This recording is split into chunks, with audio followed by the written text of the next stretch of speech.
Hello tout le monde, ici le prof Marvel. Dans ma dernière vidéo, nous avons parlé du rôle des Skrulls dans la phase 4 du MCU, et aujourd'hui nous parlerons du protecteur des trésors d'Asgard, le Destructeur. Le Destructeur est un automate créé par les Asgardiens, ayant pour fonction principale de protéger les artefacts de la salle au trésor se trouvant dans le palais du royaume d'Asgard, et de défendre le pays face aux menaces ennemies. Contrairement à une idée qui veut que l'automate soit un objet appartenant à Odin, celui-ci a toujours été au service du roi d'Asgard, et cela depuis le temps qu'il en existe. Il est donc difficile d'estimer quand il a été créé. Vous l'aurez donc compris, le Destructeur n'appartient pas à une personne, en réalité, il obéit à celui possédant Gungnir, la lance des souverains d'Asgard. Et au-delà d'être un objet de défense, il peut être utilisé comme une arme dès lors que son maître le lui ordonne. Il est d'ailleurs incapable d'attaquer ce dernier tant que celui-ci possède la lance. Le Destructeur n'a donc pas de notion de bien et de mal et n'est fait que pour obéir.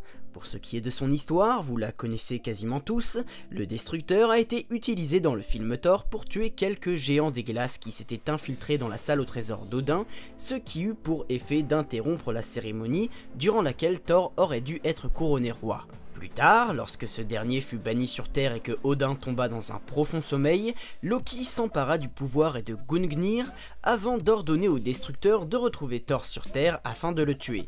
Alors envoyé sur la planète bleue via le Bifrost, le Shield et le trio palatin tentèrent de l'arrêter, mais sans succès, et il alla alors se confronter à Thor, réussissant à tuer ce dernier. Cependant, Thor retrouva sa dignité perdue auprès de son marteau Mjolnir, ce qui lui permit de retrouver ses pouvoirs et de ressusciter, puis de détruire le Destructeur en retournant sa propre attaque contre lui.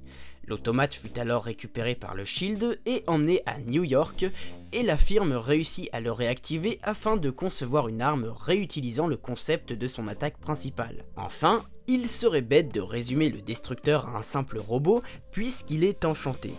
En effet, celui-ci est alimenté par ce que l'on appelle la force d'Odin, une énergie mystique également contenue dans la lance Gungnir et pouvant servir à tous les rois d'Asgard durant leur combat. Le Destructeur se sert donc de cette énergie pour tirer un énorme rayon à travers une ouverture au niveau de son visage. Ce rayon a d'ailleurs une puissance incommensurable, étant donné que seules des personnes aussi résistantes que Thor sont capables d'encaisser à peu près le coup, sans quoi des gens comme nous se retrouveraient vaporisés dans une atroce douleur brûlante. Ensuite, il est difficile de savoir avec quoi le Destructeur a été construit, mais on peut penser qu'il s'agisse de métal Uru. Dans tous les cas, ce matériau et la grande taille de l'automate lui confèrent une force majoritairement supérieure à celle d'un guerrier asgardien. Sans effort, il pourrait vous tuer d'un revers de main, et avec un peu plus d'entrain, il peut facilement tuer des géants des glaces ou des Asgardiens, même s'ils s'y prennent à plusieurs.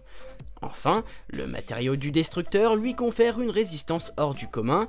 À ce jour, on ne connaît aucune arme capable de le mettre à terre, si ce n'est Mjolnir, le marteau de Thor.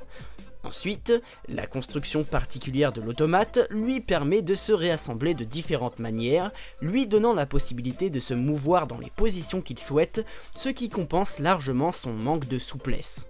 Enfin, le Destructeur, bien qu'il soit autonome, reste pilotable par le détenteur de Gungnir dans une moindre mesure, et ce, même sur d'énormes distances, puisque Loki a été capable de le contrôler sur Terre depuis Asgard. Et la vidéo est à présent terminée, je vous remercie de l'avoir suivie jusqu'au bout.